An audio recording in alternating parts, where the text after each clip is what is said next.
जैसा कि हमने हमारे पिछले एपिसोड में देखा था, दोनों डॉग गर्ल होती है, उन्हें एक आदमी आके पीछे से पकड़ लेता है और जो हमारा बोफू होता है वो उन्हें देख रहा होता है और फिर उसके पीछे से रीनर भी आ जाती है और रीनर आते हुए बोलती है कि मुझे लगता है कि ये एक कल्टीवेटर है। उसके बाद रीनर बोफू को बताती है कि 5 साल पहले जब ग्रेट वॉर खत्म हुआ था तो उसके खत्म होने के बाद जो गॉड थे उन्हें यहाँ पे 4 ग्रेट गॉड्स को भेजा था जो अर्थ के चार्ज लेंगे और जो ह्यूमन रियल्म्स के अफेयर्स को सोल्व करेंगे।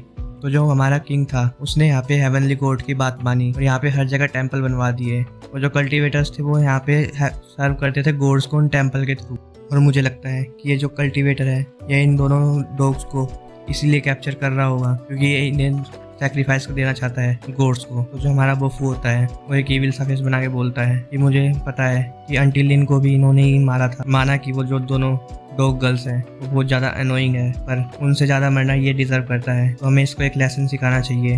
तो रीनर उसे बोलती है कि तुम भूलो मत, लॉर्ड ने हमें बाहर जाके कुछ भी ऐसी चीज़ें करने से मना करा है। और फिर हम लॉर्ड को क्या जवाब देंगे, जिसके जवाब में बोफू बोलता है कि तुम मेरी बात मानोगे या नहीं। तो उसमें रीनर बोलती है कि चलो बताओ क्या करना है। इसके बाद बोफू एक स्माइली सा फेस बना लेता है। उसके बाद हमें कल्टीवेटर्स का सीन दिखाया जाता है। उस कल्टीवेटर के सामने एक चीज़ आगे गिरती है और फिर वो कल्टीवेटर उसे उठाते हुए बोलता है कि यहाँ पे गोल्ड कहाँ से आया। उसके बाद जब उसे ध्यान से देखता है तो उसे पता चलता है कि ये तो एक मधुमक्खी का छत्ता है। उसके बाद उसकी फट जाती है और उसके बाद वो उसे दूर फेंक देता है और दूर फेंकते हुए वहाँ उसमें जो मधुमक्खी निकलती है उसे काटने लगती है और उसके हाथों से जो दोनों डीमन डॉग गर्ल्स होती है वो भी छूट जाती है। फिर वो बोफू वहाँ पे हंसते हुए आता है और बोलता है कि ये ब्लाइंड फोल्ड टेक्निक हमेशा मेरे काम आती है। और फिर डॉग गर्ल बोफू को देख के हैरान होती है और बोलती है तो तुम हो। और फिर बोफू बोलता है अभी इन सब का टाइम नहीं है, पहले तुम यहाँ से भागो। तो जो डॉग गर्ल होती है वो बोफू को थैंक यू बोलते बोलते वहाँ से चली जाती है। और फिर जो कल्टीवेटर होता है वो बोफू से बोलता है तुम्हारी हिम्मत कैसे हुई, और फिर वो उस पर अटैक कर देता है और जिस अटैक के बीच में रीनर आ जाती है और रीनर उसको बोलती है संभल कर, और फिर वो जाके अटैक रीनर को लग जाता है और रीनर फिर वहाँ पे गिर जाती है। और फिर वो कल्टीवेटर बोलता है डीमन फोक्स मैं तो बहुत ज़्यादा खुश नसीब हूँ, ये तो उन दोनों डीमन गर्ल्स से भी ज़्यादा वैल्यूएबल है। फिर बोफू भागते हुए उसकी तरफ आते हुए बोलता है कि उसे जाने दो, और जो कल्टीवेटर होता है वो उसे लात मार देता है और बोलता है निकल जाओ यहाँ से। तो बोफू होता है जो हमारा होता है वो बोलता है मुझे अंडर एस्टिमेट मत करो। फिर वो कल्टीवेटर उससे बोलता है तुम्हारी हिम्मत कैसे हुई, और फिर वो उस पर अटैक कर देता है। और फिर जब वो जैसे उस पर अटैक करता है तो वहाँ पे एक लड़की आ जाती है जो उस पर वापस से अटैक कर देती है और फिर बोफू से देख के बोलता है अंटिल यू। फिर हमें थोड़ी देर बाद का सीन दिखाया जाता है। जो वो दोनों होते हैं वो अब एक जगह पे घुटने में बैठे होते हैं और वो बोल रहे होते हैं लॉर्ड लॉर्ड। और फिर हमें उसके लॉर्ड का सीन दिखाया जाता है। उसकी जो आंटी होती है वो बोलती है कि तुम बिना बताए बाहर क्यों गए, तुम्हारी हमें इतनी चिंता हो जाती है यहाँ पे, और तुम्हारे जो ईयर्स थे वो जो टेल्स थी वो कहाँ गई। तो बोफू बोलता है कि वो गुम गई। तो उसकी जो आंटी होती है वो उससे बोलती है कि मैंने तुम्हें बताया नहीं था कि जो ये माउंटेन है हमारा, इसके आसपास बहुत सारे और भी माउंटेन है जिसपे डीमंस रहते हैं, और अगर तुम बिना टेल और अपने ईयर्स के घूमोगे बाहर तो वो तुम्हें आसानी से टारगेट बना सकते हैं। चलो कोई बात नहीं, मैं तुम्हारे लिए वापस से बना दूंगी बाद में। तो बोफू उससे चिल्लाते हुए बोलता है कि एक फेक होता है, मुझे नहीं चाहिए। क्या उन्हें पहनने से जो मेरी बीमारी है वो क्या ठीक हो जाएगी।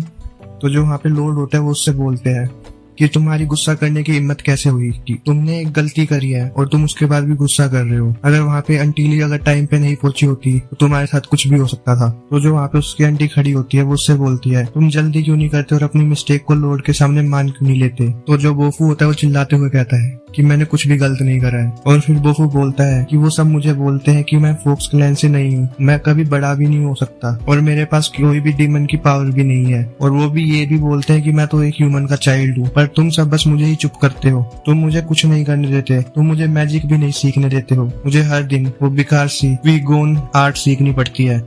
और फिर वो बोलता है मैं बस सबको दिखाना चाहता हूँ कि मैं कोई फ्रीक नहीं हूँ, मैं भी उन्हीं जैसा हूँ, पर इसमें गलत क्या है। तो जो उसकी आंटी होती है वो बोलती है तुम अभी भी बच्चे हो, तुम्हें पता नहीं है बहुत सारी चीजें, तुम्हारे लॉर्ड ने तुम्हारे लिए कितना कुछ करा है तुम्हें प्रोटेक्ट करने के लिए। तो बोफू बोलता है कि अब मैं कोई बच्चा नहीं हूँ और मुझे किसी की प्रोटेक्शन की अब कोई जरूरत भी नहीं है। तो जो उसका लॉर्ड होता है वो उसकी तरफ देखते हुए बोलता है अगर तुम अब अपनी मिस्टेक को नहीं मानोगे तो तुम्हें फॉरबिडन रूम में जाना पड़ेगा उसके बारे में सोचने के लिए। तो बोफू बोलता है ठीक है मैं चला जाऊंगा, और फिर वो वहाँ से उठ के वहाँ पे जाने लगता है। और फिर लॉर्ड रीनर को बोलते हैं कि तुम्हें भी वहां जाना होगा। तो रीनर बोलती है ठीक है, और फिर वो वहां से चले जाते हैं। उसके बाद जो वहाँ पे उसकी आंटी होती है वो लॉर्ड को बोलती है कि आपने उसे सच क्यों नहीं बताया कि बोफू के पास ब्लड लाइन है ह्यूमन एम्परर की एंड हमारे फोक्स क्लैन की, और उसके पास प्रोटेक्शन है ड्रैगन क्यूआई की भी, जो उसके लिए एक बहुत ज्यादा गिफ्ट है। वो एक एक्स्ट्रा ऑर्डिनरी बच्चा है। पर ये सब जानने के भी कोई फायदा नहीं, कि उसकी आंटी बोलती है कि उसके ही कुछ महीनों बाद जो डेविल्स थे उसने उसकी बॉडी को कट कर दिया,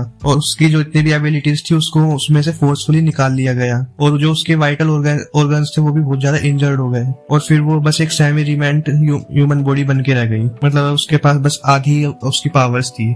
ये तो हमारे लॉर्ड का शुक्रगुजार होना चाहिए कि उन्होंने अपनी आधी कल्टीवेशन को वेस्ट करके उसको बचा लिया, पर उसकी कंडीशन की वजह से अब वो कल्टीवेशन नहीं कर सकता। पर लॉर्ड उसकी भलाई के लिए उसे वो मेथड सिखा रहे थे, पर उसको यूजलेस। उसके बाद हमारी एपिसोड यहीं खत्म होता है, तो अगला एपिसोड यहाँ पे जल्दी आएगा।